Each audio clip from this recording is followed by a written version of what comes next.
Thank you, Dr. Skipper. You've certainly given me a lot to think about, and I'm sure that'll lead to some interesting discussions later. But before that, we've got four wonderful speakers now. Between them, they have a passion for the ethics of science in the past, the ethics of science now and in the future, ethical issues surrounding the changing information landscape that we live in, and the ethical dimensions of communicating science at a time when facts are not enough. Our first speaker is Wibul Piawatanametha, who holds a doctorate in electrical engineering from UCLA and is currently director of the Advanced Imaging Research Center at King Mongkut's Institute of Technology, Lad Krabang in Thailand. In 2010, he co-founded and served as an executive member of the Global Young Academy, and among other achievements, in 2013, he was selected by the World Economic Forum as one of the 40 top young scientists under 40 playing a transformational role in integrating scientific knowledge and technological innovation to improve the state of the world. Wibul, the floor is yours.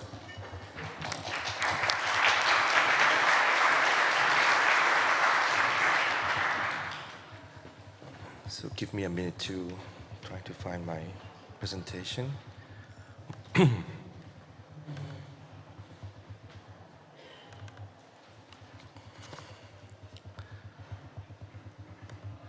So first of all, I would like to thank the organizer for inviting me to this prestigious forum here. I really enjoy the city and also the forum that we have today here. Today, I'm going to dive down, not so much into the ethics, but to the science of science communication we are having issue big topics today. So the pace of the scientific and technical progress and changes brought about by the fourth industrial revolution have been drastically changing the research and information landscapes. As society has access to more information and diverging opinions, it in turn has given rise to question and mistrust relevant to a host of science topics. Examples of those mistrusts in scientific consensus are, firstly, go to the first one here, the GMO. In UK, it is dubbed as the Frankenstein food due to its unnatural creation, and it could cause so much harmful to the human being. But lots of scientific research have already proven or confirming that the GMO food is actually, when you're consuming it, it's not actually riskier than the non-GMO ones. Secondly, there are lots of concerns about deeply buried nuclear waste, as it can leak into underground water supply. Again, there's scientific consensus that this method is a good long-term solution to solve nuclear waste issue without future maintenance. Thirdly, HPV vaccination, which is actually directly close to my research here. The vaccine itself can help prevent majority of the cervical cancer cases, and yet not many people around the world are comfortable to send their daughters to get vaccinated. You can frame these topics in two ways. First, you can frame it as the vaccine which can help prevent cancers, or you can frame it as the vaccine that would lead to promiscuity. Fourthly, the climate change. It is a real deal, and we are the prime cause of it. And we have known about this issue for the longest time. Let me show you the research conducted by Exxon in 1982 on growth. It shows the data on growth of atmospheric carbon dioxide and average global temperature increase. The data indicating that by 2020, CO2 level in the atmosphere would reach roughly around 420 ppm. And lo and behold, in May 2019, the measurement of 415 ppm is right within the predicted curve. Let me tell you another story from Thailand here, which is actually close to my heart. So in July, actually 2019, hemp was delisted from the controlled substance of the controlled substance list. And the extract of hemp flooded the market. And there was lots of advertisement of this as a magical drug that could treat every single disease. People and public trusted on that. There was a the director of the medical department of services had to come out and issue a state of emergency to stop this propaganda on news, and also and prohibit the use of these extracts without doctor consultations. So why do general public disagree on this scientific consensus, even though scientists are claimed to be highly trusted? Figure from survey conducted by Pew Research Center in 2016 has shown that actually this is American data, so American trust in military and scientists is relatively high, of course, compared to the politician, which is down below at the bottom there, which is pretty common, you probably know that. But yeah, what to keep in mind is that the knowledge that we have learned through science, okay, ends up getting filtered through our preperceived beliefs, through our values, through our religious views, and through our ideologies, which is called the cultural cognition. It is what we have known for a long time in psychological terms as the motivated reasoning. And therefore, every piece of scientific information may be fact-based or neutral, but it ends up getting interpreted by, but how we interpret the information is actually not. So, also, both legacy and new media continue to play very influential roles in translating very complex science into 300 words or 30-second segments for public. Chances that a lot has been lost in that translation, and we can't really complain as a science community that there are other voices on those channels. We have to also input those channels to attack those misinformation as well. Therefore, in this increasingly polarized world, how do we help disentangle all these problems?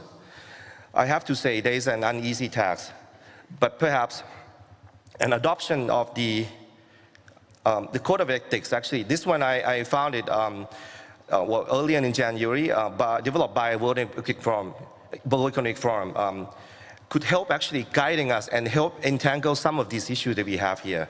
Some of those codes are, let me read it out for you here. Engaging with the public and decision makers, pursuing the truth, minimizing harm, supporting diversity, being a mentor, and being accountable.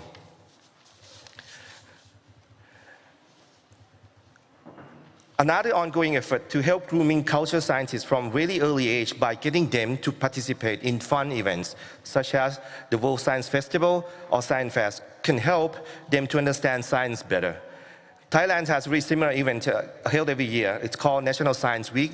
Over 1 million attendants every year that they come to join the fair. And I'm coming from a group of young scientist community. We have a small session called Mythbusters. That the session itself helps educate young generations about science facts and myths. Over 3,000 kids so far have actually participated in this event. And they are our new future to help attacking these entangled problems. To summarize, ethics in science communication is extremely important issues that we could help reduce this partisan, and we need to understand the art and science of science communication in order to get the public to trust in science, trust in the process of science, trust in good scientists who speak on their behalf. Thank you.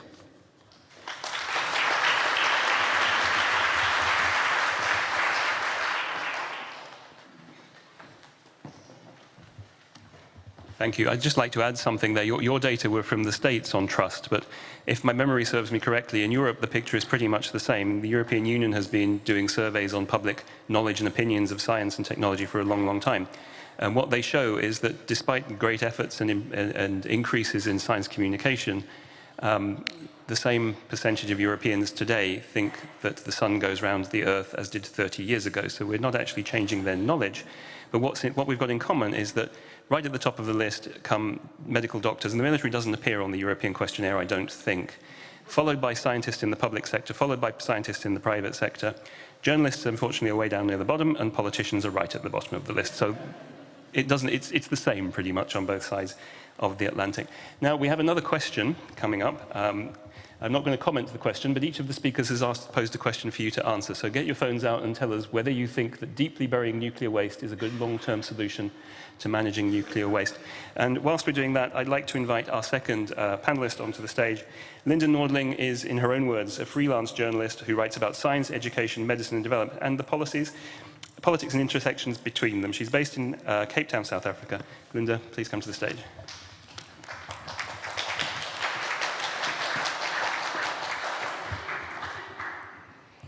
Thank you very much.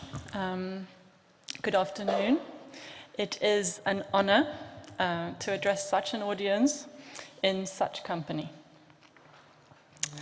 As James just said in my introduction, I identify as a journalist, not as a science communicator, and the point I want to make,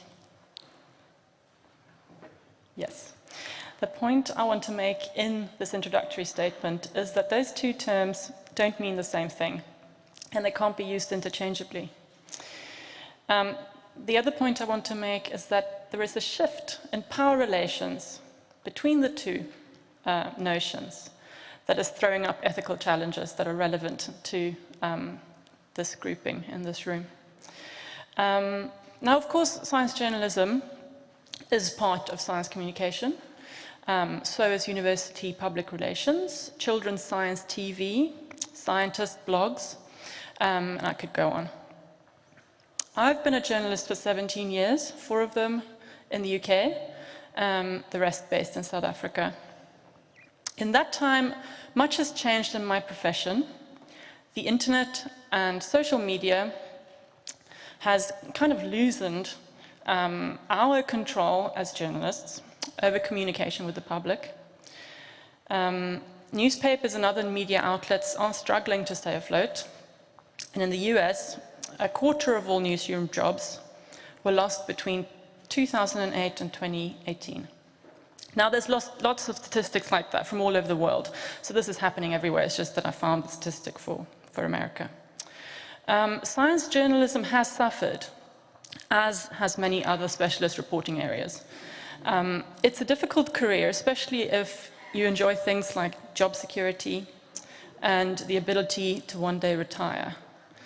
Now, before I kind of go on, this is not a cry for help. I'm doing fine. Maybe I don't need an intervention, but maybe science communication does. I want to share a personal anecdote with you that might set some context to what I just said. Earlier this year, I wrote an article for The Guardian, a UK newspaper. I haven't done so for quite some time, and they paid me 30 pence a word, so a third of a pound, yeah, per word. It's how we paid, as hacks were paid per word. And it's a number that sticks in my mind because it's exactly what I was paid when I wrote for them over 10 years ago. I don't know about you, if you've enjoyed a pay rise in the last decade, good for you. There's a word for payments that don't keep up with inflation, and that's real term loss. Journalism has been a losing game for a while. It's hard to make a living, and many journalists move on to greener pastures, like public relations or corporate communications. It's often senior journalists that make this move, which means a loss of institutional wisdom at publications, and possibly one of the reasons that we're seeing an erosion of some of the credibility of the media and also some of the ethical standards in reporting. I don't know. All of this brings me to the next point I want to make, which is the rise of science PR, public relations. At the same time as science journalism has declined, science PR has flourished. This is partly for reasons that we have mentioned earlier, like the growing idea that science communication with the public is a vital job of the scientific establishment and it needs to be done. It gets a lot of resource, and also I was reminded earlier during lunch that 70% of science is funded or done, I can't remember what it was, by the private sector. And obviously they have corporate communications as a tradition there. This shift has been significant. And now, here comes an educated guess. But I think that in South Africa, where I live, there are more professional science writers employed by the University of Cape Town, one university, than are working in the country's entire press corps. And there are also many other platforms through which scientists these days can communicate with the public, other than through journalists. In addition to blogs and institutional websites, there are platforms like The Conversation, which offer researchers high-quality editorial assistance in writing op-ed and opinion in their subjects of expertise. These are shared on various media platforms, and they are often very good. But in my opinion, they are not journalism. I know there are people who disagree with this, and we can discuss that later. Again, I don't have numbers, but I think it's safe to say that these days, scientists and science PR writers are producing at least one order of magnitude more science content than working journalists. And some of this content, and now we're coming to the ethics, well, if we weren't there already, some of this content is making it into traditional media, and not always in ways that you notice. Only the other day, I was reading an article about Ebola and measles in the DRC, the Democratic Republic of the Congo. And it was only after reading about 4 paragraphs that I started to get the feeling that this is not written by journalists. So I scrolled down to the bottom of the article, and there it was, the disclaimer that says this is a piece written for the conversation, or the conversation by this scientist. It was an excellent piece, but it didn't have what I was looking for and I was expecting, because I had approached it through a traditional, well, it's an online media platform, but it was there in amongst all the other news written by journalists, and it wasn't marked up top. Such uncertainty that besets you when you're reading news these days is partly a result of how we consume news these days compared with a few decades ago.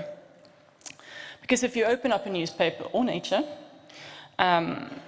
you'll see usually if something is marked comment, op-ed, editorial, also based on where it is in the physical newspaper that you're holding in front of you. And even on news websites, you will also usually see on the front page they will have a space for opinion, they will have a space for news, and so on. Some of the newer new media outlets don't always make those distinctions, but anyway. But that's not how we approach news these days. We don't go to, well, most of us don't go to The Guardian and read the news every day, although some people do. We click on links that we see on Facebook and on Twitter and on LinkedIn. And unless we look for it carefully, like I ended up doing, it can be really difficult to tell what has been written by journalists and what hasn't. And sometimes it's downright impossible. So in South Africa, and I'm not throwing South Africa under the bus on purpose, because this happens everywhere. It's just that I know South Africa. So in South Africa, it's quite common these days to see reputable, and I use that term increasingly more loosely, reputable news outlets publishing university press releases verbatim in their news pages under staff reporter, no balance comment, nothing would tell you that this is written by a university press officer. This is sparking many ethical challenges and questions, which we will explore in the conversation later on. But the main one that I want to stress in my opening statement is that the boundaries between science communication and PR and science journalism are becoming blurred in the eyes of the public, but also in the eyes of scientists. And this is what makes it's becoming more difficult for me to do my job, and I'll tell you how. So we always say that scientists don't want to talk to journalists. Fair. Quite often it's true, it can be tricky. But over the last 5 years, maybe, in South Africa, I have been met, when I approach new scientists and I want their opinion on something, a paper they've written, or maybe they are in a position to comment on something that's going on politically in the country, they come with these expectations. One of the expectations is that they can see what I've written before it's published. No. That is a tenet for many science publications, including Nature. You can't even, you can't share copy before it's published, even for fact-checking. You can check facts, that's different, but you can't share copy. The other thing that scientists ask me these days is that they expect me to make them look good. And they expect me to tell them when they've said something stupid or something that could be misconstrued or something that might get them into trouble with their funders or with the Department of Science and Technology and so on. And I've been taken aback by this. You know, I've been in the game for 17 years. I've kind of seen most of it. But lately I have been surprised over and over again at what these scientists are expecting of me. And the only thing I can think that explains it is that many of these scientists are working with ex-journalists or people who are journalists and PR comms, because everyone's, you know, it's the gig economy, everyone's kind of doing a little bit of everything. And they're used to being able to treat those journalists or communicators that way. And so now they think that I am doing the same thing. But obviously, as a science journalist, as I identify myself, it is not my job to make anyone look good. If you tell me something stupid, I have full responsibility, possibly even, to expose it. And that's just part of the job.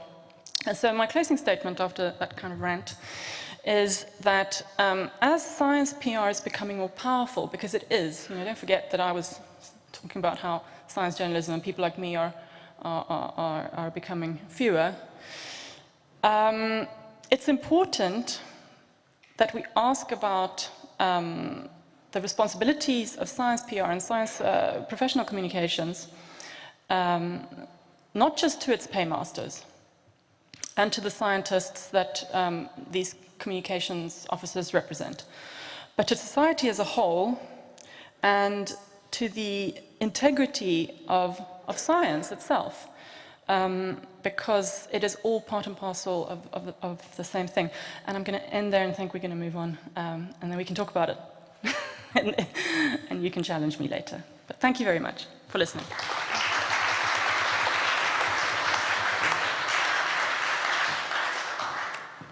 Thank you, Linda. As somebody who identifies as a science PR person, it might surprise you to hear that I agree with pretty much everything that Linda said. And although my job is to support CERN, and I do, and I think it is one of the most wonderful examples of what humanity is capable of, I love to see positive coverage of it in the media. But if I see my own words appearing in the media, words that I put into a press release, I don't trust that media anymore. I question what's happening everywhere else, and I question the quality of public discourse in a whole range of areas. So I think this is a very important point, and it's one that I see very clearly, because although I'm still working with the same people as I worked with 20 years ago, most of them are now in PR. 20 years ago, they might have been journalists. So this actually is something that's very important that's happening all around us right now. So Linda has a question, and I hope that will pop up on the screen whilst I introduce our next speaker, who is Angela Steiny, who I first came across when I picked up a book from the CERN bookshop called Inferior. And it's about women and science and the way that women's role in science, the way they've been portrayed in science. And if you haven't read it, I thoroughly recommend you to do so. It is a wonderful, wonderful book looking back into the history of science, the ethical implications of that, all the way back to Darwin. The amount of research that must have gone into it is breathtaking, and the complete lack of indignation that comes across in Angela's writing is very admirable, and it makes her arguments all the stronger. So Angela is a British journalist.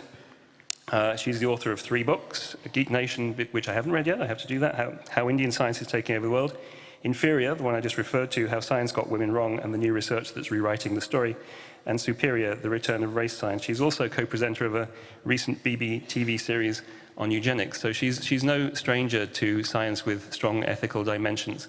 Angela, please.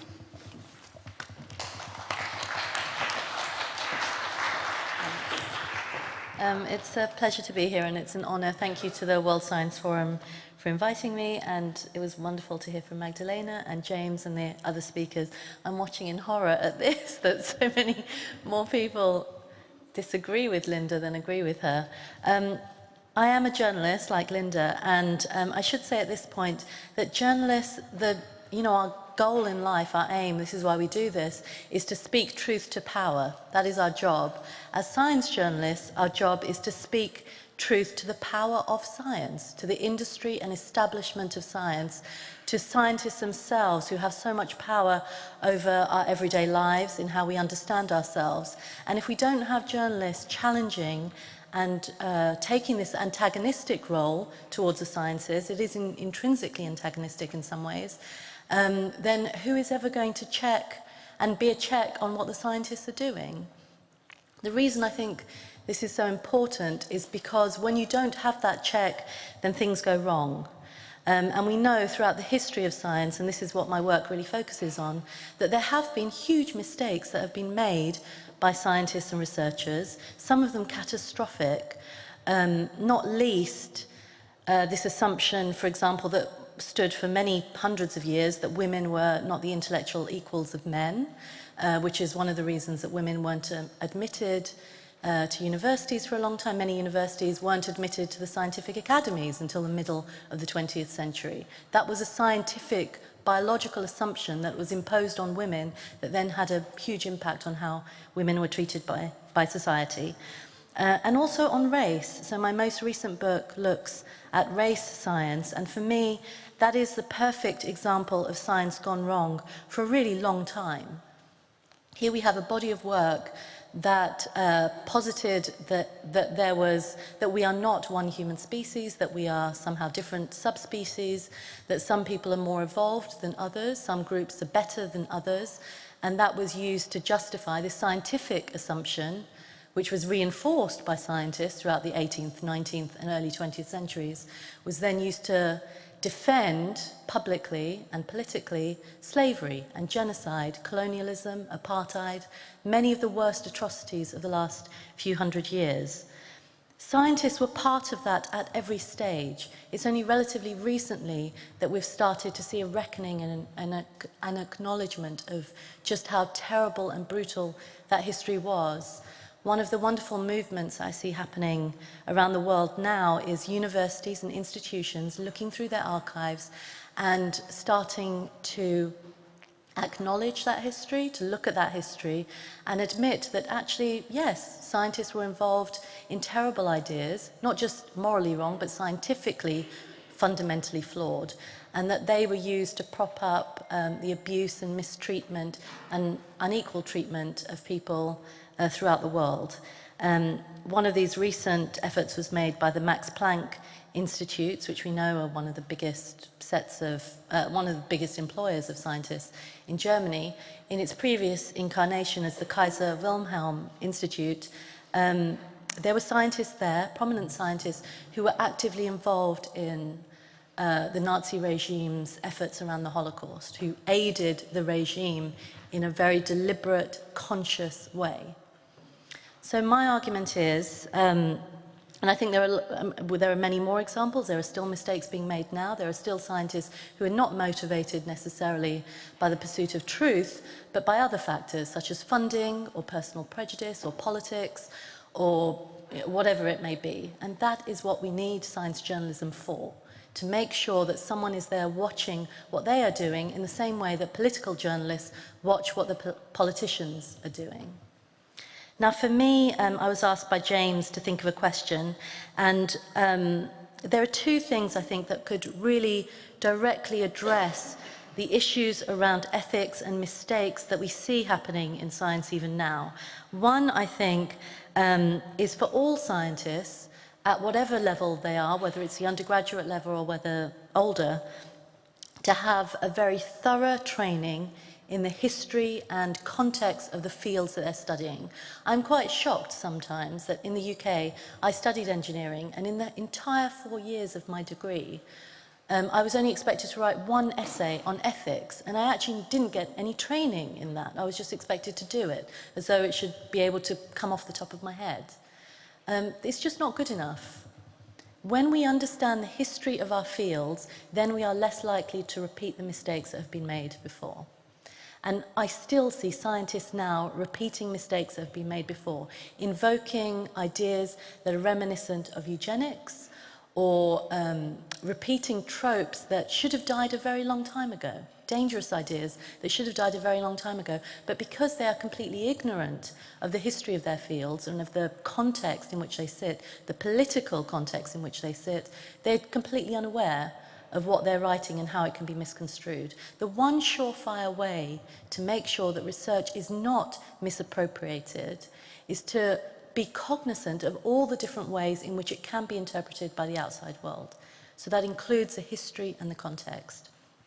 I would like to see that kind of training, not at a superficial level, but at a very deep level throughout every scientist's training and at the school level when we study the sciences. The second thing I would like to see is at an institutional level within universities and scientific, private and public institutions, is accountability. So science at the moment is just starting to go through its own Me Too moment. A few scientists in the US have been brought to book for sexual harassment and bullying. That, I think, will continue. In fact, I think we'll see many more cases of that in the future as more people feel brave enough to speak up. What we need from universities and institutions is accountability. When these cases are brought against people, very often what happens is the victims, who tend to be junior, are the ones that end up leaving. Because the person who is senior, often very powerful, the person who brings in the funding, who is there to kind of be the face of the institution, is seen as untouchable. And we have to lose that. We cannot continue, as we have for so long within the sciences, treating scientists as though their work is completely separate from the person that they are. Those kind of standards do not apply to any other part of public life. You cannot work in a bank or in politics and be a terrible person morally and yet still continue doing your work.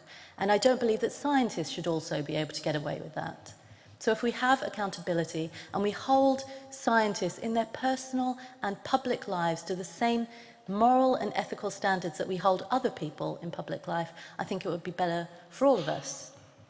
The question that I wanted to posit then, given these two things, I can only pick one, is historical education. I think if we understand history and how the world came to look the way it does, how our institutions of science, our establishments came to look the way they do, and then we can start to understand some of the inequalities and how the inequalities work, I think that would be useful for all of us. And that includes not just history, but also the social sciences. There is a degree of snobbery, I think, within the sciences and engineering towards the social sciences because they're seen somehow as softer or less rigorous. The social sciences are the ones doing the work here that help us understand and put what scientists do in context, who hold it to account. And that includes gender studies.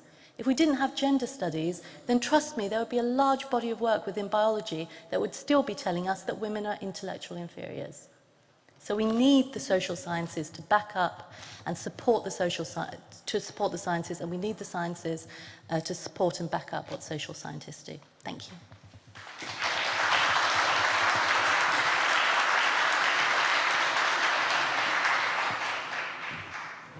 Thank you. So if we could have Angela's question on Slido, get ready to vote one more time. And I'd like to invite our last speaker to the stage. Matthew Liao is an ethicist from New York University who I first met when we invited him to come and give a talk at CERN, at a TEDx CERN, about ethics in neurotechnology. And I remember, this was in 2015, I think, and I remember having a conversation about the ethics of self-driving cars, which was still way off in the future, and who's responsible when things go wrong, and so on and so forth. And that had never occurred to me back then, but I've been reminded of it on many occasions since then. So I'm very much looking forward to your talk, Matthew. Please come to the stage.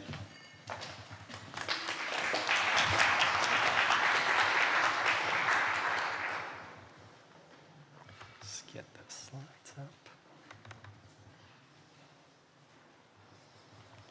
Hello, everybody. Good afternoon. So first of all, I just want to thank the World Science Forum for having me here and James for inviting me. So I'm a ethicist. I'm a moral philosopher, as James has mentioned. And so I just thought I would take this opportunity to tell you how I think about the ethics of science communication and sort of ethics generally. So as a philosopher, so there are sort of different ways to do ethics, and philosophers don't own ethics. Ethics is the responsibility of everybody. As a philosopher, so I sort of teach students in medical ethics, and at medical schools I talk to scientists, and there's sort of one way of doing ethics, which is you might dub it as checklist ethics. Like, did I have informed consent? Check, right? Is there a conflict of interest? Check, right? And the way I do ethics is slightly different from the checklist ethics. And it's seeking, basically my goal is to try to aim for moral understanding. I think that's really important because the issues that we face are going to change, right? But if we teach our scientists, if we teach our students how to think, how to gain moral understanding, they can adapt to different problems. And I think that's really, really important. So that's what I try to convey in my teaching. And so rather than, for the rest of my presentation, I thought I'd give you an example of sort of, rather than just tell you what I do, I'll show you how I think about this. And so I'm going to use the ethics of AI in healthcare as an example. I have a book coming out with Oxford University Press next year on the ethics of artificial intelligence, and I also organized a conference on the ethics of AI. So here's some remarks here. So we know that AI is getting really, really impressive. So here's an example of IBM's Watson beating two of the best Jeopardy players in the world. And here's the Google DeepMind. So, beating the Lee Sedol, who was the world's one of the best players in Go a couple years ago. And then a year later, DeepMind developed something called AlphaGo Zero, which is sort of, it's unsupervised. It just sort of learned how to play Go on its own without any inputs from human being. And that program beat the program that beat Lee Sedol basically 100-0. So it just sort of, it crushed that program. And then the program has now been applied to chess, to many other applications. So in healthcare, there's also sort of machine learning and deep learning is also being applied to healthcare. So this is an example of sort of AI being used to detect tumor cells. And it's also being used to detect irregular heartbeats, diseases, eye diseases. It's been used in fertility clinics to figure out whether an embryo is going to be viable. And also, natural language processing is being used to sort of figure out whether someone might be suicidal through their sort of texts. And so the promise of AI, it's really exciting. It's going to improve medical diagnosis, reduce medical error, eliminate unnecessary medical tests, enable doctors to spend more time with their patients. It's going to lead to sort of better drug discovery. We're going to be able to use machine learning to sort of figure out sort of proteins and sort of chemical compounds that we haven't discovered before.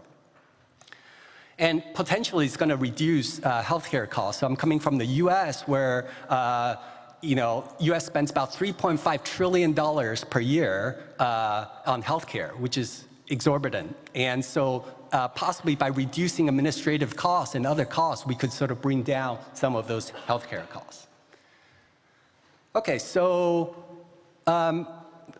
before we talk about, before we roll out the ethics of sort of AI into healthcare, I think we need to think about the ethics. So how do I think about the ethics? The first thing I do is I sort of try to gain an understanding of the technologies, the science involved in sort of machine learning. And I'm sure there are many of you in this room who are more experts than I am, so I'm going to go over this very briefly so that I can get to the ethics. So in machine learning is basically this, the ability of algorithms to sort of learn on its own, right? And they're there's something called supervised learning, and there's something called unsupervised learning, and there's reinforcement learning. So supervised learning is where you sort of train your algorithm, you teach it, you sort of label different data for it, and then through the algorithm, then sort of through your labeling, learns how to classify certain things. Then there's sort of unsupervised learning, where the algorithm itself sort of starts to cluster different things on its own, and then through that, it gets better and better. And there's something called, so this is the supervised learning and the unsupervised learning. And then there's something called reinforcement learning, and that's where basically you reward the algorithm for getting something right, and you punish the algorithm for getting something wrong. And through that way, it sort of gets better and better. And there's something else called deep learning, which is basically a neural network with a bunch of different layers. And this is what sort of many of the breakthroughs in AI right now is through deep learning, sort of a combination of deep learning and reinforcement learning and so on and so forth. And what it does is that it basically has a bunch of layers. And through adjusting those nodes, it gets better and better at figuring out what it's trying to do, the task that it's given. Okay, so what are some of the problems with the ethics of AI? Well, one big problem is that it needs a lot of data, right? So we just learned, for example, that Google has been sort of buying healthcare data, right? It needs a lot of data and raises questions about privacy. Here's another problem, which is that it's the garbage in, garbage out problem. You can have the perfect algorithm, but if you have bad data, then you're going to get bad results.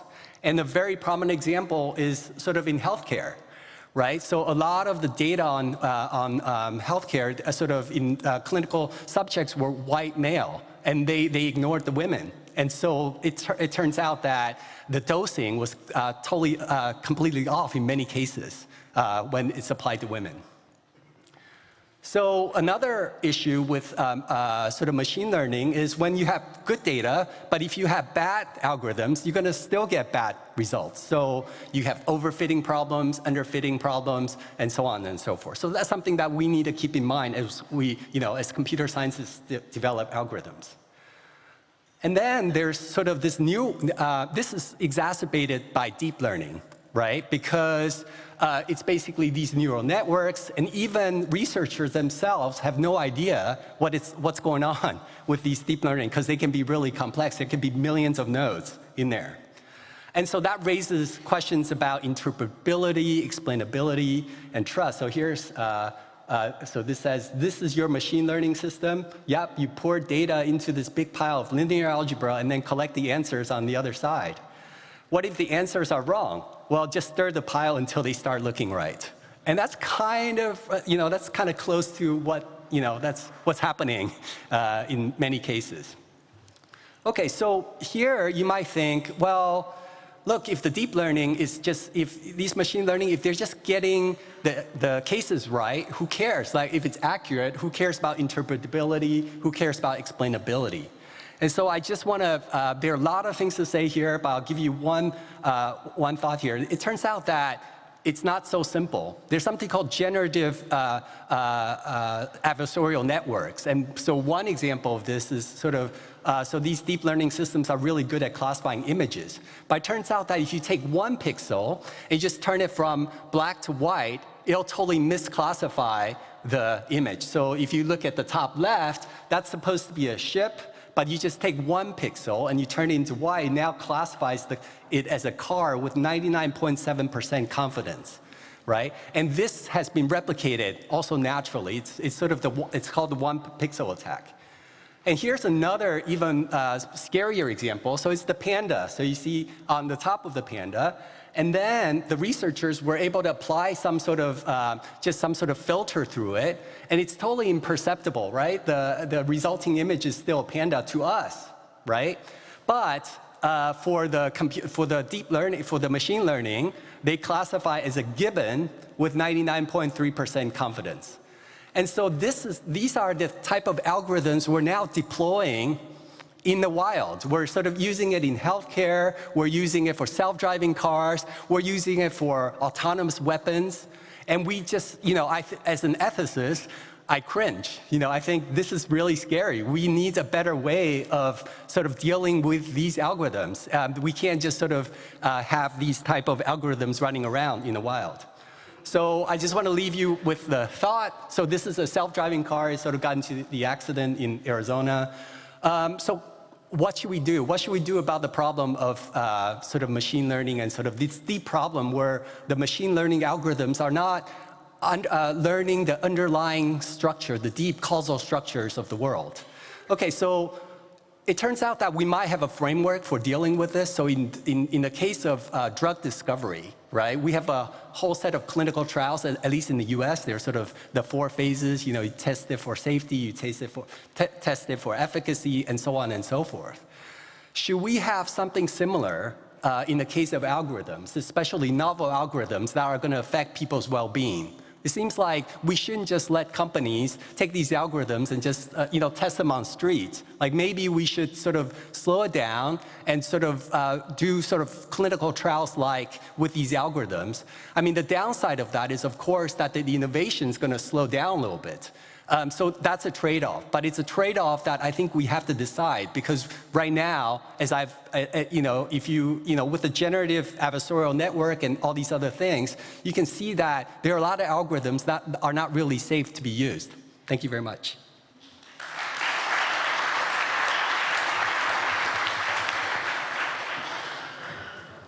So we now have about 35 minutes for discussions, but I'm going to ask you to vote one more time before you do that. Matthew's question, and whilst you're doing that, I'd like to invite everybody to come back to the stage, please, and take a seat. Please.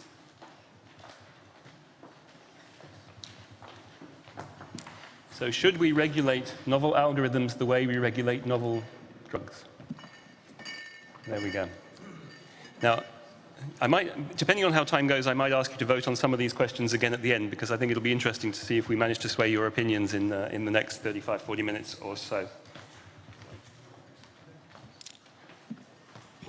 So before I throw the questions open to the floor, I'm going to use moderator's prerogative and ask a question of my own to each of our speakers, and then it'll be up to you.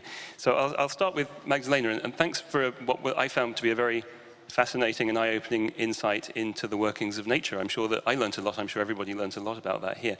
But one thing you didn't mention is the important role played by the Nature press release in what science gets consumed by consumers around the world globally. Now, Nature puts out a press release that's considered to be a primary source by a lot of journalists around the world.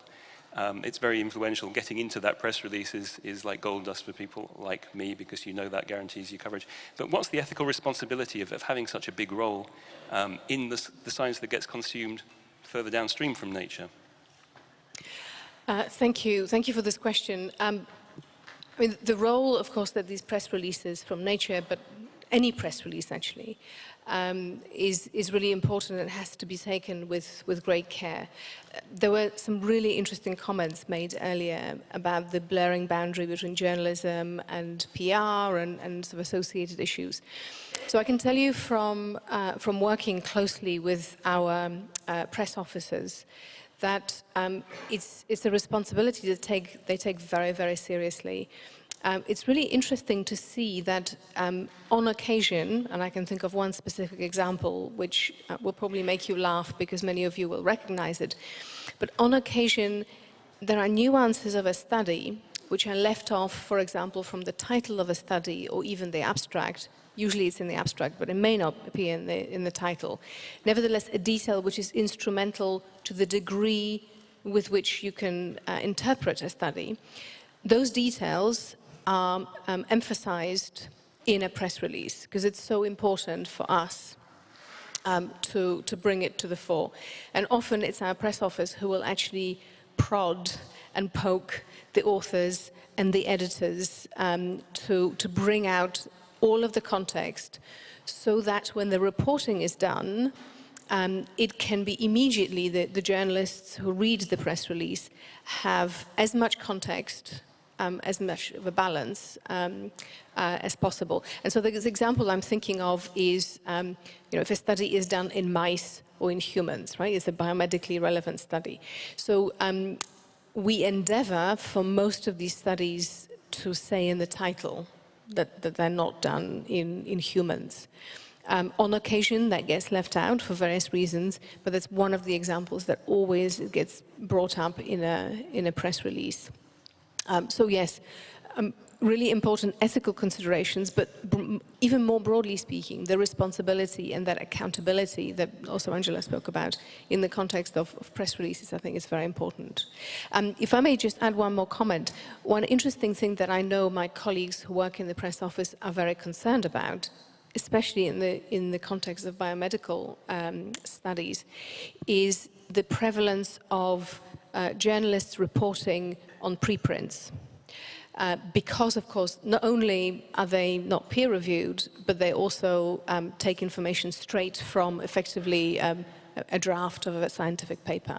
And so our press officers talk about it a lot, actually, and that concerns them hugely. Yeah, that's certainly true. I mean, archive has a big role to play in that phenomenon as well. I don't want to monopolize the conversation, so I'm going to move straight on to Wibble. And my question for you is very simple. Why the question that you chose to ask the audience? I guess in a way it's very controversial. It has been the debate for the past 30, 40 years now, whether these deposits are going to be stable enough for these waste actually to actually remain intact there. But actually, the fact is that if you do just a simple Google search, you can find that there's evidence on why scientists are actually proposing the way it is now, because it's actually there's a place in Gabon that actually is a place that there's a natural nuclear fission, right? Constantly doing it for the past 2 billion years, okay, deep under the ground. And we as a scientist did not do any, well, we did the calculation, of course, and doing the simulation, but it's not as good as this evidence base that it remains there, all the remnants of the decaying would not leak out to the underground, whatever things there. So that's why there are lots of public confusion about this. As you can see, that not many people are still accepting that, right? I mean, you can see, but it's the most safe way that we actually can do it. The safest way to do it. Thank you. I think that's a very interesting question. It reminds me of a comment by another TEDx speaker, actually, who was a plant geneticist who was working on genetic modification for drought resistance in food crops, which might be useful. And she said that it's a worrying world where society is resistant to the very technology that it needs to survive, actually. So these questions, I think, how we get them out there, but it's important. Linda, I didn't see what the final vote was, but the last time I looked at it, it was like the British referendum in 2016. It was like 52-48 or something like that, but it was very finely balanced. So maybe you'd like to explain why people can't vet your copy a little bit more. Why can't they? So imagine I had interviewed Boris Johnson as a journalist for The Times. Would you be comfortable if I sent it to him for fact-checking before publication? Probably not. Scientists, when I say this to them, they say, but it's not the same thing. My work has been peer-reviewed. What could you possibly do? You know, it's been verified. And it's a basic tenet of journalism. I think what maybe some journalists, some scientists don't understand is that there's a decision to be made. What do you value more? Do you value accuracy to the point that you will give up independence? Because we do make mistakes. I'm not going to, I make mistakes all the time. Most of them quite innocuous, misspelling someone's name. But in journalism, I think the underlying assumption is that those mistakes are worth it. Because the importance of the journalistic integrity and being able to not be influenced by the person you're writing about supersedes that issue. Thank you. Angela, you wrote one more essay on ethics as a student than I did. So we did none at all. And I very much hear you, and I agree that people should learn about the history. But I was thinking when you were speaking about, in the physical sciences, there's a perception that it's more solid, it's less clear, less is subject to perception. Do you think this is true across all the sciences? I think what it comes down to is, do we feel that science is objective always? And I would say that although, for me, science is one of the best ways we have of understanding the universe and understanding ourselves, and we strive for objectivity, we are still humans at the end of the day, and we're fallible, and so we're going to make mistakes. In fact, mistakes are part of the process, because you make a mistake, then you correct it, and then you move on. And when you're aware of your biases and your prejudices, you can also account for them. The dangers that I see are when scientists believe themselves to be perfectly objective when they're not. And then, if they believe that, then they don't take into account their prejudices and their biases, and so they just reproduce them. So the mistakes then just continue. So I think what a social scientific and a historical education gives you is the ability to recognize your prejudices and your biases. It's kind of fundamental in that way. So in my case, I studied engineering, and like I said, right the way through my degree, I thought, I'm just dealing with maths and physics and numbers. How, in what way can this be at all tainted by bias and prejudice? Well, when I was working at the BBC, I did a degree in my spare time at the Department of War Studies at King's College London, where I studied weaponry, security, international security, so the way that weapons work and the technology around it. And you can see then that these are technologies that come out of the world of physics and maths and engineering, and the way that they are developed and applied and used is deeply coloured by the politics. They're deeply coloured even by feminism. I mean, there's an entire body of literature looking at the phallic nature of weapons. So there are so many layers to the way that we develop the systems of knowledge that we have and the way that we think about things. And I think a purely kind of science-based or just maths-based or physics-based education doesn't give you all of that. Okay, and then finally, Matthew, how far do you think we are from addressing the kind of ethical issues? It came up in a session this morning, actually, that the ethicists, why do you always come to us late? Mm-hmm. So are we actually addressing the ethical issues that we need to address for the kind of sciences that you're looking into today?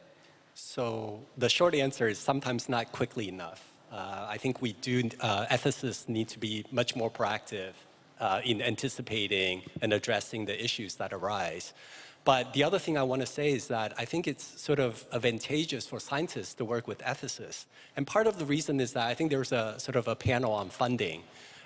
If you do ethics that aren't, if you do science that's unethical, that can really set back funding for the whole area for quite a long time. So let me just give an example. I mean, with there's the gene editing, sort of the doctor from China who sort of gene edited babies, and that was unethical for several reasons. First of all, it was sort of unnecessary, right? It was meant to, he was trying to get rid of HIV from the babies, try to give HIV immunity to the babies.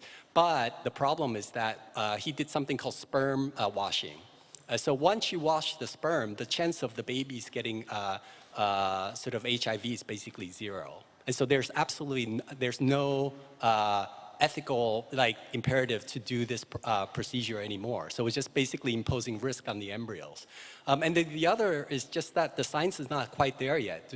So there are problems with off-target editing and issues like that we just haven't resolved yet. So for him to be doing something like that, that's sort of unethical for that reason. But then, the result of it is now a lot of people are talking about moratoriums on sort of gene editing and so on and so forth.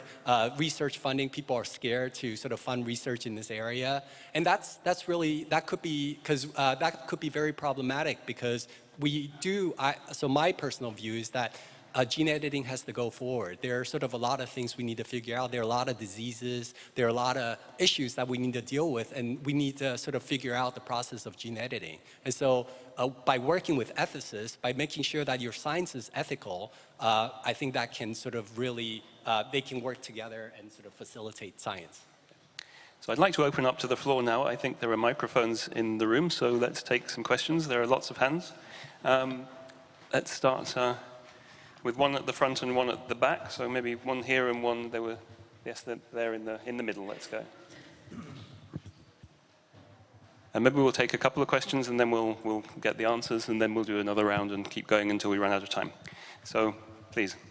I'm sorry, ladies and gentlemen, because my hearing is so bad that I couldn't understand the lectures. Please excuse me. I want to tell about ethics in publication. It's a short story. 30 years ago, I invented a new chemical synthesis. This made possible to make millions of new compounds that can be used in, for example, in drug research. Today, this method is applied at the big pharmaceutical companies, and even hundreds of billions of new compounds, or even trillions of new compounds are prepared and tested in a single process. I published the method long ago, and it was a painful experience for me that the editor-in-chief of the journal and all the 3 reviewers expropriated it. Then I have to tell that all these people filed patent applications, and 2 papers were published in Nature. I sent a correction letter to Nature, but it was rejected by Dr. Maddox, at that time the editor-in-chief of the journal. It was, again, a very painful experience, because this, in fact, protected the guilties. And this continued over the years, and in this year, I subjected again a manuscript, a short manuscript, to Nature, but because I thought that things has changed over the years. But the result was again rejection. But it was not Dr. Skripper who refused it.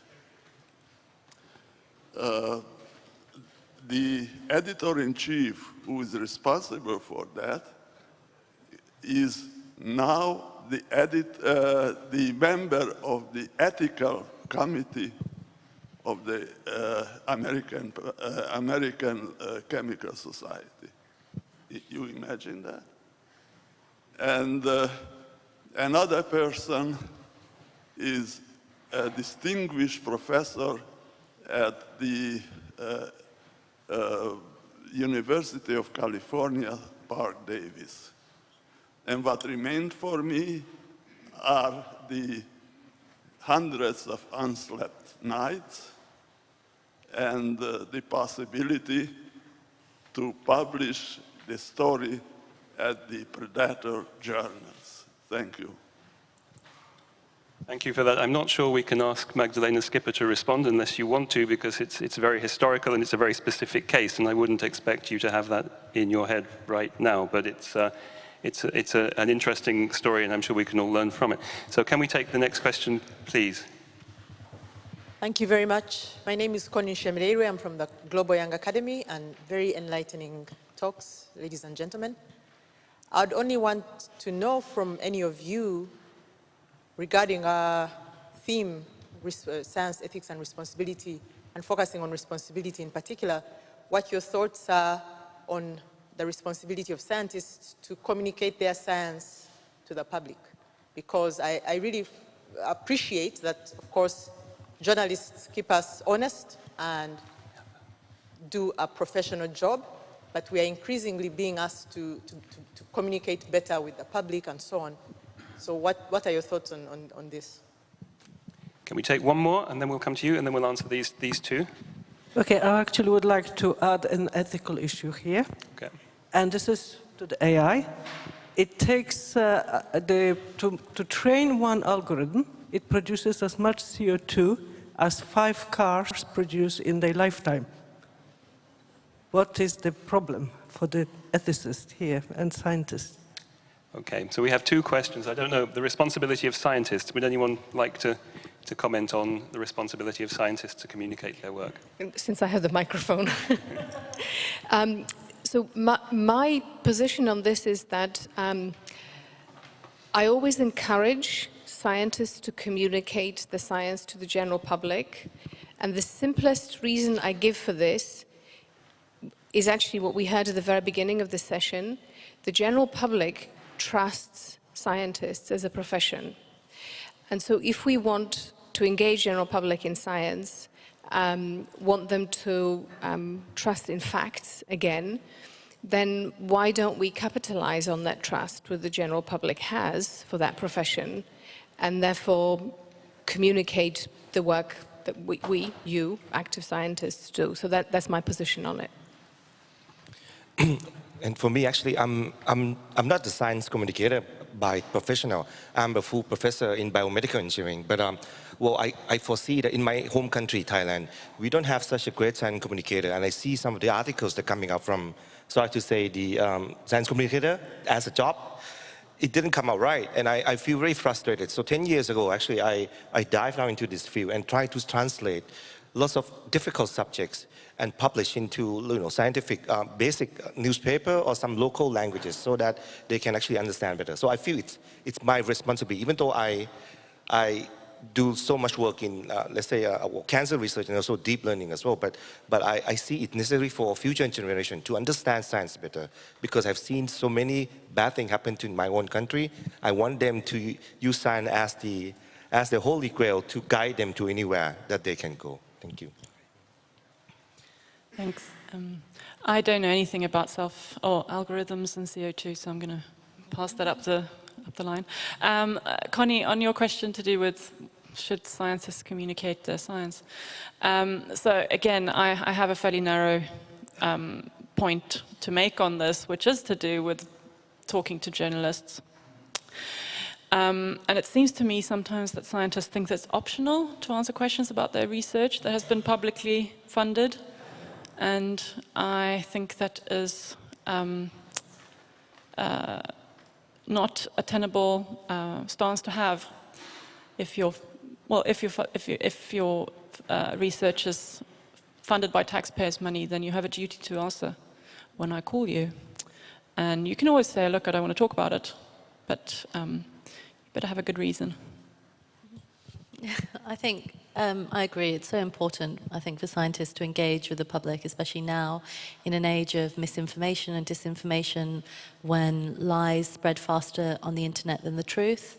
I think more scientists than ever have a responsibility to counter that tide of bad science with good science. One of the problems, I think, and I share this kind of concern with Linda, is that every scientist thinks that they have the monopoly on the facts. And very often I will speak to scientists in the same field who disagree with each other, who try very hard to convince me that they are the ones who are correct and not the other person. And, that's where then outside people like us come in, I think, to negotiate that. And I think it's important then for the public to understand that when a scientist is communicating with them, to sometimes treat that with a critical lens, as you would anything, any kind of media that you consume, I would say, treat with a critical lens, but also understand that scientists don't always agree. Yeah, so as an academic, I started feeling that I needed to sort of talk to journalists, because I felt that, if I didn't do it, then maybe some of the reportings, they don't get reported correctly. And so it's my responsibility to just sort of contribute as much as I can to making sure that there's sort of proper knowledge being disseminated in the public. I also want to address the question about climate change. That's a really big problem about how it turns out that machine learning and these machines are using up a lot of greenhouse. They're taking up a lot of carbon footprint. So what should we do about that? I actually gave 4 talks last week in Spain about climate change and what we should do about that. I'm happy to talk to you afterwards. But very quickly, I think at the end of the day, what we should aim for is some sort of net reduction in carbon footprint. And you might think that deep learning or these techniques could enable us to get there in the long term. And so it's not so much about, I mean, there's sort of things like Bitcoins where it's just taking up so much energy, it's not clear whether it's doing the planet any good. But then there's sort of basic research where researchers, maybe at CERN or other places, they're doing basic research that are really important, and that requires these type of energy. So I wouldn't want a society where we sort of stop that right away and then the research couldn't go on.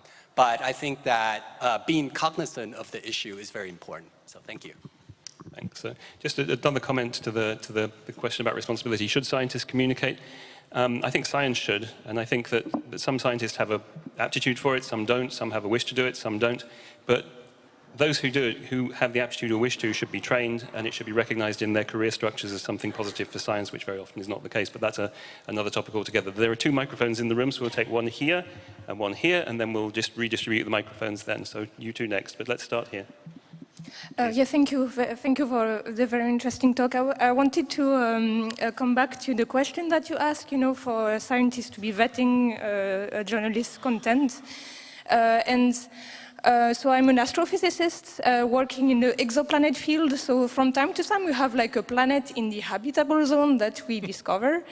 And what we have to fight against is a bit of the sensationalism from the journalists, which want to say, oh yeah, we discovered life.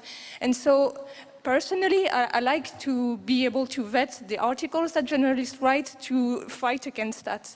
Because then, okay, the facts are less sexy, but they are more scientifically accurate. So, you know, it's a balance, and so I wanted to know your opinion on that. Thank you. Okay. We'll take another question from the back. Yeah, Jan Helge Solbakk, University of Oslo. And my comment and question is directed to the 2 science journalists. I very much liked your self-definition of speaking truth to power. And I presume also that you have as a vision to speak truth to people.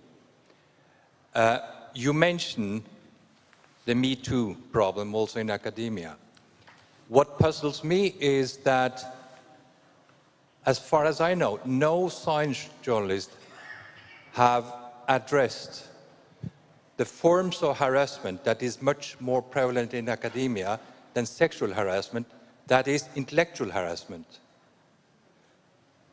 The first speaker, or the keynote speaker, she was mentioning the issue of co-authorship. Some years ago, I introduced the new word, co-authorshipping. We know that when we talk about the prevalence of scientific misconduct, the problem, the kind of misconduct that is steadily rising is co-authorshipping. Just to mention 2 examples. Science, I think it was the September issue, one of the September issues in 2015. It was an article with 50 co-authors tracing the origin of the last big Ebola outbreak. 5 of the co-authors, deceased, died before the article was published. 4 of them, local people who were infected during the process of gathering samples. The 5th died from a stroke. In the article, it stated all co-authors, 50 co-authors, contributed the same. But in spite of that, the first and the last author were both professors from Harvard. Second example, when the vice president of one big university is co-author on 18 papers from 2018 till 19, that is the same time that person has been the second in command of a huge university. The person is interviewed, he's proud of what he has done, and he says, yes, my responsibility is to indicate the direction. And nobody comments on this. When are you really going to go into speaking truth to power? We talk about globalization in academia also. No, more and more young researchers come from poor and low-income countries, to rich universities, and these forms of intellectual harassment is steadily increasing. This is the real Me Too in academia. Two questions there to address. So, shall we start with sensationalism in journalism and then go on to that? Would you like to address? So that's a great question, and I'll start. I mean, I'm sure Magdalena and Angela would like to weigh in as well if they. I don't think that we will curb sensationalism and the drive and the factors that drive sensationalism in journalism and in reporting by introducing copy vetting. I find that the newspapers or journalists, maybe let's put like myself, who get asked to vet copy, or if I will share copy, we tend not to be the ones that perpetrate that. I mean, I'll sensationalize for a given value of, you always want it to be a little bit exciting, but obviously we want to communicate truth. And so I think the publications that maybe are doing this, and I could be wrong, I mean, I'm speaking from an Anglo-Saxon kind of background in journalism. I don't know what's going on in other countries. I think that the publications that sensationalize to the point of grave misinformation are quite difficult to police in that way. And I'm not sure that I would even say that it's possibly not even in their interest to check their facts. I don't know if you saw the other day, there was apparently there's a scientist in Ohio who says that he's found insects on Mars. I don't know if you've seen this. This is the kind of story that went around. And there was a press release that was sent around, and then it was picked up by the Daily Mail, which did, 3,000 words with pictures, and not a single comment from another scientist. So I'm not sure the people who write those articles will be the people who would, even if we're agreeing that we should share copy, vet copy, I'm not sure that you will reach them anyway, because they're probably not the science journalists. Maybe I'm wrong in your, maybe it's a Anglo-Saxon point of view, but that was a very convoluted answer to your question, and I'm not sure I answered it. I think if I could just add to that, I think you can discuss boundary conditions with a journalist before, and I think that's perfectly reasonable to do, and that happens quite often. I think, Magdalena, you wanted to comment on the other point? I was just going to say on both these things, firstly, that of course, we're also in the business of selling newspapers and magazines, so we have to have a story, which is why we're doing it in the first place. If you take that top line away, then it's less likely to get published at all. And this is part of the reason why scientists themselves and press offices hype up stories to such a great degree. That's not to say we don't get things wrong. Of course, scientists sometimes overstep the mark. But again, the answer to that is not copy checking. It is a scientist saying quite clearly, may I just say that this does not mean this? And if you make that very clear to the journalist, then they will know. You don't need to have a look at the copy to impress that upon them necessarily. And it certainly then doesn't. No.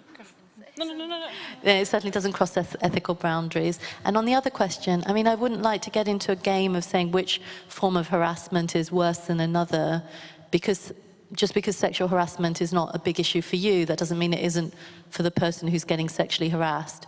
But I think it's all about power. It's about how power gets exercised in these spaces and in these communities. And there is no doubt that there are senior professors, senior scientists who exercise their power in many different ways. Sometimes it's sexual harassment, sometimes it's bullying, sometimes it's in that form of intellectual control and putting their stamp on things or taking credit, which also senior scientists have done disproportionately for work that they haven't done over the years. And scientists and journalists have reported on this. We have. That's not to say we can report on every single thing. In that case, we would need the other co-authors to tell us that they felt that they had not been given the right amount of credit. And if they're not telling us, then how can we report on it? Because we haven't been in the lab the whole time. So how are we supposed to know who did what? So we rely on whistleblowers in that sense, and that is the same in the Me Too movement as anything else. We rely on whistleblowers. If you have issues, please come to us, and then we can investigate.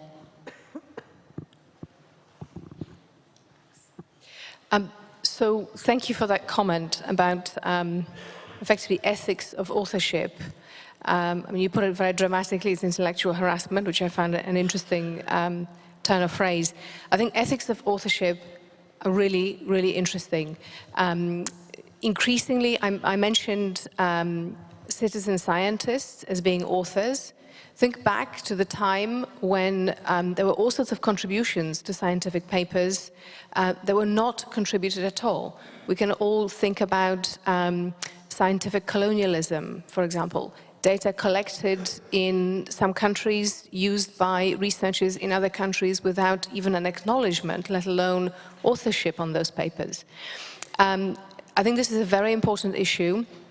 I agree with Angela that we, and by we, I mean, for example, also journalists on Nature, touch on these topics. It's very important for us also as editors to know this. It's important for the institutions to know this, because institutions are the ones who are actually probably the most empowered. Of course, they can be shamed publicly into doing something, but locally, I think that's really important to raise. And I just want to make, speaking of sensationalism, I just want to make a sensational statement. If you think about the way that academic science is structured, it's kind of structured like medieval apprenticeship. If you work in someone's lab, if you don't have support from outside of that lab, you're actually powerless, which creates these situations of potential harassment and exploitation, be it associated with bullying, things that lead to mental health issues, exploitation of authorship, and so on.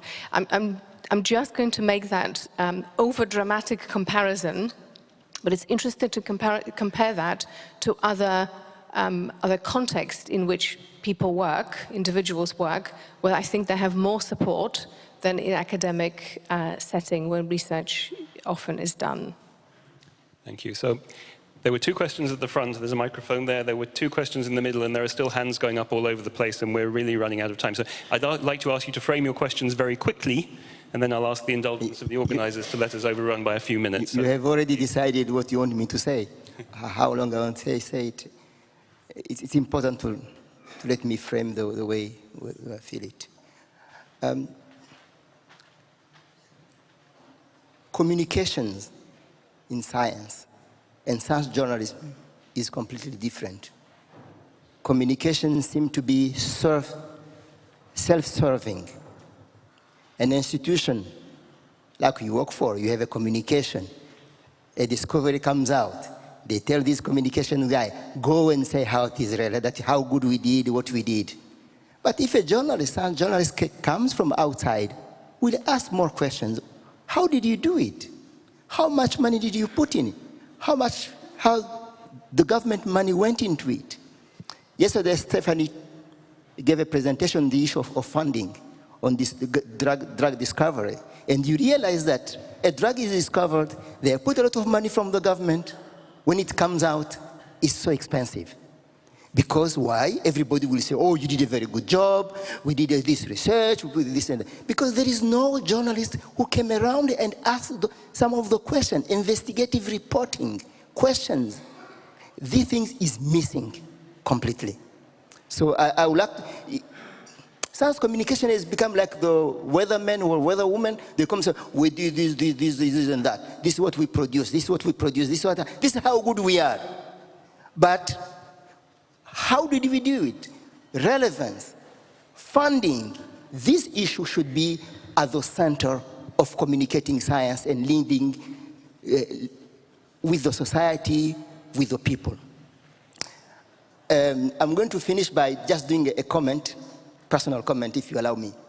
I was a Rwandan Minister of Education and Science in 2001 to 2009. And in 2005, I met with the editor-in-chief of Nature.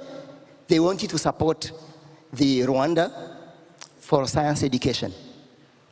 So in 2005, 6, I think, they sent Linda to Kigali. And she came to my office, and then we discussed, and I took her to the field, and she went there, and she wrote a report. I think it was an investigative report. She went there and looked at the school and returned back. And the project has been going on for many years, since 2006, 7, until I thought 2013 and 14. I was looking at the website. Actually, you could see that this project started in manufacturing equipment in a secondary school in a rural Rwanda with people in UK. Came very important because probably when she returned back, she did a good investigative report. So a journalist, science journalist, is very important in that sense. Thank you. I think we can all agree with that, actually. And even from the corporate communication side, which I represent, I also believe that you need people holding up mirrors to us and investigating what we are doing. Absolutely. Next question, please. Hello, I'm Dr. Anupama Hawk, and I come from the rest of the world. So very quickly, I think the bad science and yellow journalism could go on for a long time because the authors were not available for critical questioning. Thankfully, nowadays, news production and news consumption, information putting out there and consumption is becoming more and more interactive through interactive medium. And people love it, people like it. So keeping that in mind, what would you say if I say that both scientists and science journalists are ethically responsible to be available for critical questioning? What would you say about that? Okay, we'll answer that in a minute. There are a couple of questions back here. Thank you. I'm Zabi from Jordan, Science Advisor to the Interaction Council. History of science. I think history of science is a grossly underutilized source to get answers to many of the questions that were raised here this afternoon.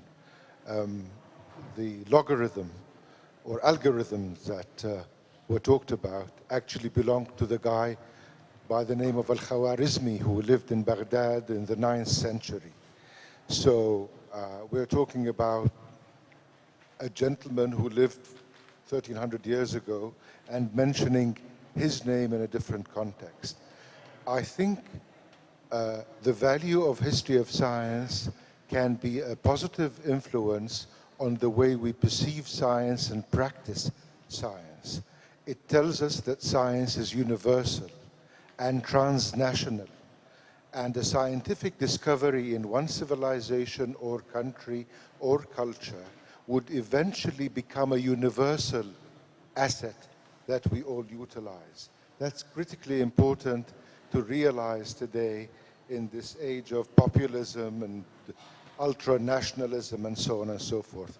Secondly, very quickly, I think academies of sciences are also a grossly underutilized source of information for science journalists, for the public, on science and the value of science as a means to achieve socioeconomic development. And after all, we are in the majestic presence of a great Academy of Sciences, and we're discussing this. So I would appreciate if at some point within the narrative that you talked about, we can revisit these two issues again and perhaps try and find some of the answers. Thank you. Could I just ask you to pass the microphone behind you?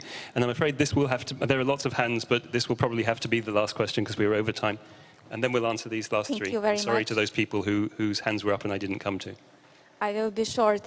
I'm very glad that we started talking about harassment in research institutions, but research is not conducted only in research institutions, and we should also start talking about harassment in other organizations, especially in associations, because somehow associations usually, there are excellent examples of good association and promoting of research integrity and ethics, but there are also less known cases where harassment is applied over persons only because work in line with research integrity principles, because try to implement responsible practices to prevent misconduct. There are somehow, somewhere, a lot of personal interests, and I think that the journal, it may be a role of journalists to tell stories and to raise its case that harassment may exist also in association, and by telling the stories to tell people that this should be prevented. As my children will tell you, I'm a soft touch, so I'm going to take one more from the person with the microphone in their hand. Just quickly, I'm a professor of medical physics at UCL, but I also spent some time working at the Financial Times as a journalist. So I was on both sides of this. And I know exactly what you mean. When I was interviewing scientists, not as a journalist, as a sort of seconded journalist, I wanted the soundbite. I wanted the thing that would be the hook for the audience. But as scientists, we're not trained in soundbites, and we're not trained to think about the narrative, the story of our science for a public audience. We're telling the story often to our peers. And I think there's an underestimation of the lack of training that scientists have, but also the recognition that those activities have within a university system. You don't get promoted if you have a piece published in the FT that might go to 11 million readers. You get published if your papers are written and your grants are written. And I think there's a hidden subtext here. Lots of science communication in STEM subjects is done by women, and it's seen as a soft area of activity. And women are therefore not given as much time to write the grants and the papers because they're doing the schools outreach programs, they're doing the Women in Science talks, they're doing the communication. And then we wonder why there's a gender pay gap, because the promotion criteria requires us to be recognised on the basis of all of the grants and the papers that our male colleagues are writing while we're doing the other work. And I think that that's not being given sufficient profile at the moment. The next session is going to be on ethics of reward and recognition then, is it? So that was a huge range of subjects. I don't know if anyone wants to pick up on any of those things. Sorry, we really... Please, just one last comment. I just wanted to know the ethical implications of the journalists. The journalists control the scientists, but who controls the journalist in their ethical values about the sensationalism and other things? Who controls if their conduct, and who can actually stop the fake news and the alternative facts from appearing? Thank you. I think that's a subject for a whole other conference, actually. But if anyone wants to pick up on any of these things, then please do. I guess in a way, if there's some fake news, or like the sensational news, we can't stop them, frankly speaking. But I think as a scientist, you can't deny the fact that you have to go into those channels and actually counteract some of those things, right? That's one of the jobs that actually I'm trying to do in my home country. Because no way on earth that you can stop any bad news, fake news, and whatever news it have. Okay, and actually I don't even get paid to write a publication in any newspaper. I'm a full professor, and my colleagues asking me, why the hell are you doing that? But I said, this is my passion. I want to actually doing it. Thank you.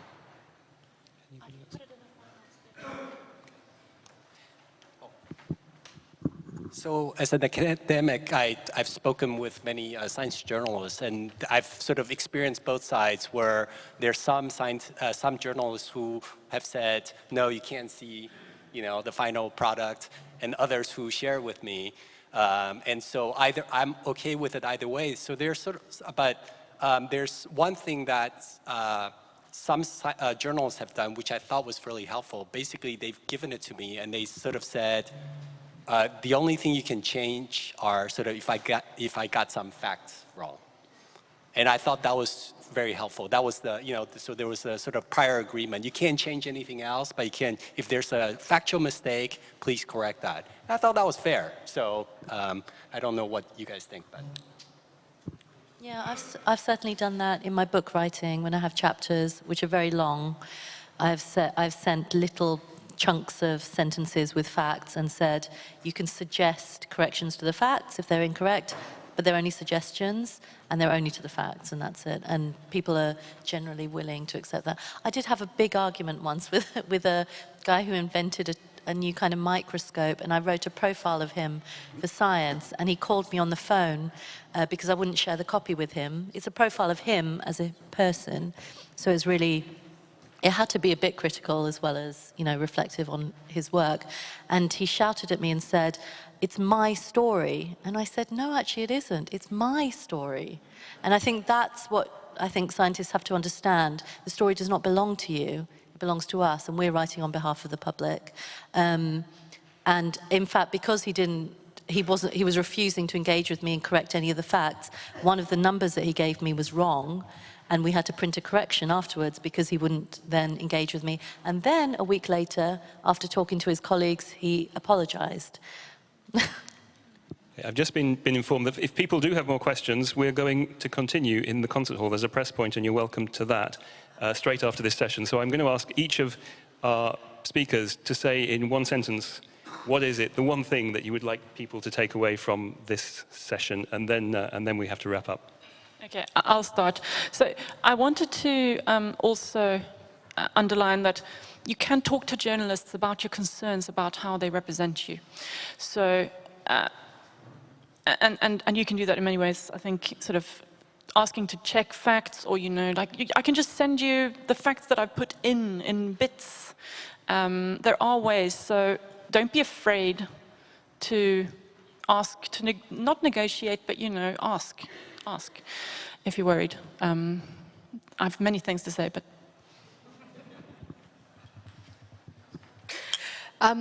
So I'm going to take us back to the theme of the session about ethics of science communication, and back to this point that I closed my presentation on. I would really like to encourage you to think about the fact that doing science, part and parcel of doing science or doing research more broadly, is communicating it.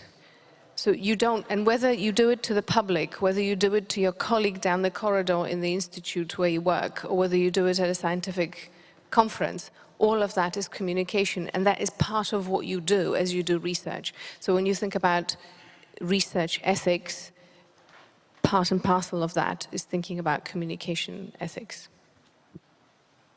So my last message is that when you try to communicate science, it's very difficult topics, and people actually have been arguing for the longest time.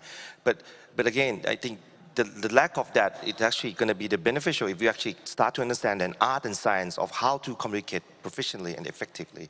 And I guess with that, hopefully one day people will understand the process of science, the trust in science, and trust in good scientists, because there are some bad scientists as well. Thank you.